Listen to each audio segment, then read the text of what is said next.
मायके का मान।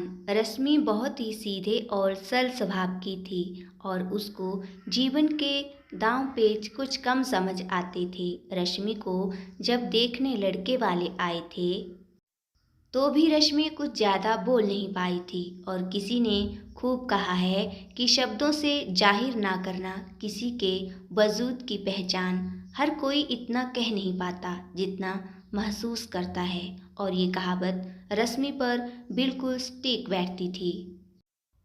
लड़के वालों को रश्मि की सादगी पसंद आ गई और बात पक्की हो गई।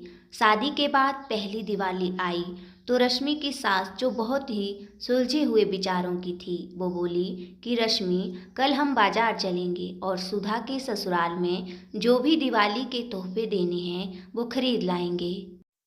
पहले मैं अकेली जाती थी, अब मैं तुम्हारे साथ जाऊंगी। रश्मि सास के साथ गई तो वो बहुत बड़े बड़े शोरूम्स पर उसे ले गई, गिफ्ट्स खरीदने के लिए और कपड़े लेने के लिए। क्योंकि रश्मि मिडिल क्लास से थी तो वो कभी ऐसी जगहों पर नहीं गई थी, तो उसको बहुत अच्छा लग रहा था। सब उसकी सास की इज्जत कर रहे थे क्योंकि वो उनके यहाँ अक्सर जाया करती थी। जहाँ ये सब रश्मि को अच्छा लग रहा था, वहीं उसका दिल बैठा जा रहा था कि उसके मायके वाले इन सब की बराबरी कैसे करेंगे, क्योंकि दिवाली के बाद भैया दूज थी और जब उसकी ननद के लिए इतना सब हो रहा था तो उनको भी शायद उम्मीद हो जाए।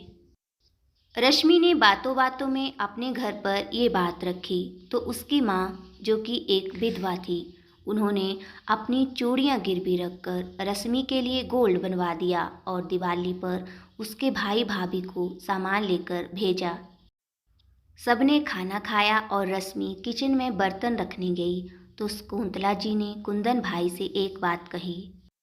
आंटी जी, कहिए, ये जो भी कुछ तुम लाए हो वो मैं जानती हूँ अपने सामर्थ्य के बाहर से लाए हो, क्योंकि हर लड़की अपने मायके का मान चाहती है अपने ससुराल में। पर मेरा निवेदन है कि 250 रुपये और एक मिठाई के डिब्बे से ज़्यादा मैं कुछ नहीं रखूँगी, क्योंकि भाई का हक होता है बहन को देना। इसीलिए ये शगुन और तुम दोनों का प्यार हमेशा मीठा बना रहे, इसलिए ये मिठाई काफ़ी है।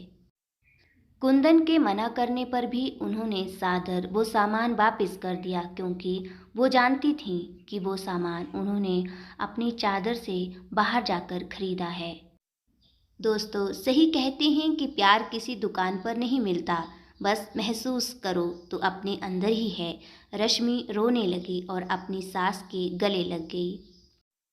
हेलो मेरे प्यारे दोस्तों, आपको हमारी कहानियाँ कैसी लगती हैं? प्लीज़ कमेंट करके ज़रूर